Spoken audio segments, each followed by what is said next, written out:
बात है।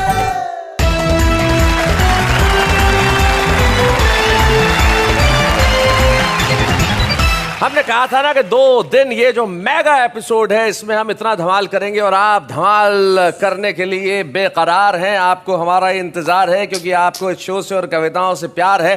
तो फिर किस बात की देरदार है, कह देते हैं वाह वाह क्या बात है।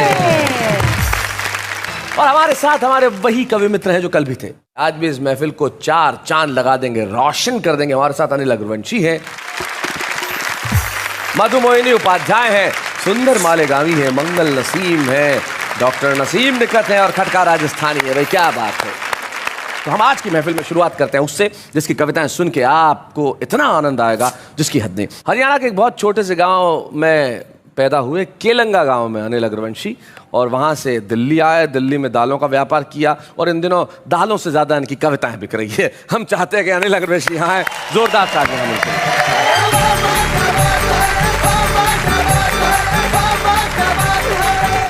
नेताओं के बारे में बहुत सी बात कही जी। हमारी 5 ज्ञानेंद्रियां हैं और कुछ 5 कर्मेंद्रियां हैं, शरीर मन बुद्धि आत्मा है। मैं नए विषय से आपको जोड़ता हूं कि कभी कभी तो ये लगता है मानो ये इंसान नहीं है। अच्छा। और बिना आत्मा के जीवित हैं, नेताओं में प्राण नहीं है। क्या बात है। कितना चीखो ये नहीं सुनते, इनके दोनों कान नहीं है। और बात बात पर झूठ ये कहते, इनकी कोई जुबान। क्या बात है। वाह वाह वाह। आंख मूंद के देश चलाते, वाह वाह। रस्ते का इन्हें ज्ञान नहीं है। और दुश्मन सेंध लगाए बैठा, दुर्गंध की पहचान। क्या बात है। वाह वाह। दुर्गंध की पहचान नहीं है। छूने से ये रंग बदलते, इनका कोई अनुमान नहीं है। वाह वाह। और स्वाद स्वाद में देश को खा गए, ऐसा कोई पकवान नहीं। क्या बात है भाई। वाह वाह वाह वाह।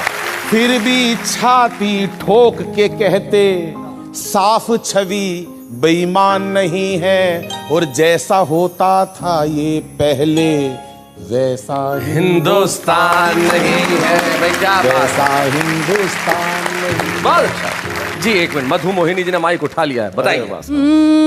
नेताओं के किले बन गए, कुर्सी के सिलसिले बन गए, साड़ी चप्पल जूते गहने, संपत्ति कितनी क्या कहने, घोटालों का देश बन गया, नेताओं का खून जम गया, आस्तीन में विषधर पलते, जूते कुर्सी माइक चलते, आदर्शों के पाठ पढ़ाए, जो जितना अपराधी है, बेच बेच कर देश खा रहा, पहने वो जो खादी है। को आजाद हुए पर ये कैसे आजादी है, बेच बेच कर देश खा रहा, पहने वो जो खादी है। भाई क्या बात है। वाह वाह वाह क्या बात है।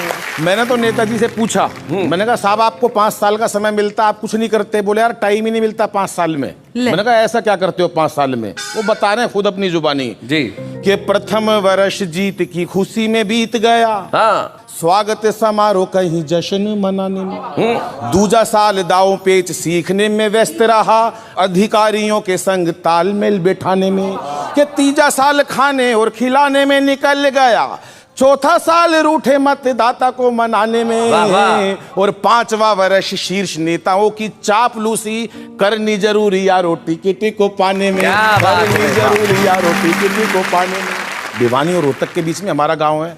शैलेश जी, उस टाइम बाद से 20-25 साल की पढ़ाई का जिक्र करता हूं जी। आज बच्चे 90% नंबर लाते हैं तो भी बच्चों को तनाव है, माँ बाप को भी तनाव है, चाहे बच्चा कितनी मेहनत कर ले जी। वहां से मैंने हास्य व्यंग्य का विषय लिया है। नसीम भाई आप आनंद लीजिएगा प्रथम पंक्ति से जी। और हमारी भाषा का आज विषय चल रहा है, पढ़ाई तो बहुत जरूरी है भाषा के लिए जी। साहब समर्पित है आपको। नेहा जी आप तो पढ़ी लिखी लग रही है, शैलेश जी को समर्पित है। आजकल बच्चे गजब ढा रहे हैं, परीक्षाओं में पता नहीं क्यों इतने नंबर ला रहे हैं। क्यों? हम तो 7-8 भाई थे, पढ़ाई में खूब दिल लगाया करते, तब जाके सबके मिला के 60-70% आया करते। बहुत अच्छे, बहुत बढ़िया, बहुत बढ़िया। हौसले इतने बुलंद, कभी उदास नहीं हुए, कभी उदास नहीं हुए। एक साल में 2 भाइयों से ज्यादा पास नहीं हुए। घर वालों ने जो पुस्तकें एक बार दिलवा दी, हाँ सारी जिंदगी वही चला दी। छोटे वाला भाई हमेशा कई कई ट्यूशनें पढ़ा, अच्छा, पूरा जोर लगा लिया, नेहा जी अगली क्लास में नहीं चढ़ा। एक दिन नाम ही कटवाना पड़ा। हाँ। दरअसल उसे जबरदस्ती स्कूल में डलवा दिया, पहली कक्षा में दाखिल कराया था, 5 साल बाद पहली से निकलवा लिया।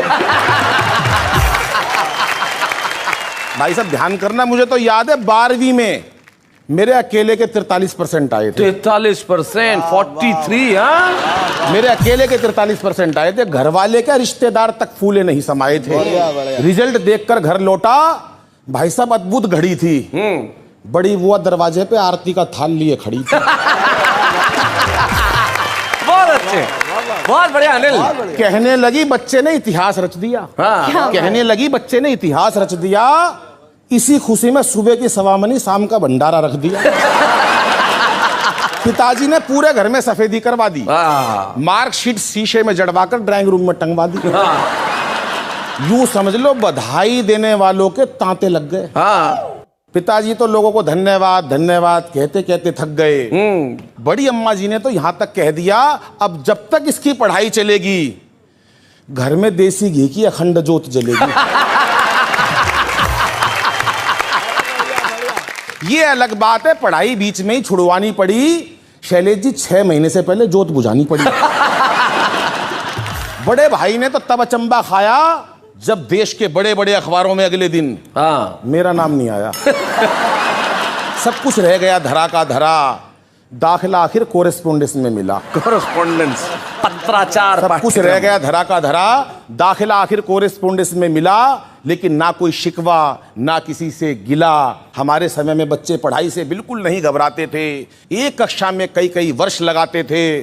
कई बच्चों के तो रिश्ते भी स्कूल के थ्रू आते थे। कई बार तो भाई साहब सिलेबस तक एक्सपायर हो जाया करते। सिलेबस एक्सपायर, अरे वाह वाह, बहुत बढ़िया, बहुत अच्छा अनिल। कई बार तो सिलेबस तक एक्सपायर हो जाया करते। राम लखन जी बच्चे वहीं पड़े रहते, मास्टर रिटायर हो जाया करते। जो बच्चे एक कक्षा में कई कई साल लगा दिया करते, उन्हें अगले साल कक्षा का मॉनिटर बना दिया करते। क्या बात है। वही बच्चे आज विजेता बन गए। उस टाइम के सारे मॉनिटर आज देश के नेता बन गए। क्या बात है भाई, वाह वाह वाह। लेकिन आज बच्चे जाने किस तनाव में रहते हैं, हर वक्त एक अभाव में रहते हैं। बच्चों का बचपन बस्ते के बोझ तले दब गया। माँ बाप का प्यार कंप्यूटर व मोबाइल की भेंट चढ़ गया। माँ बाप का प्यार क्या बात है, वाह वाह वाह वाह।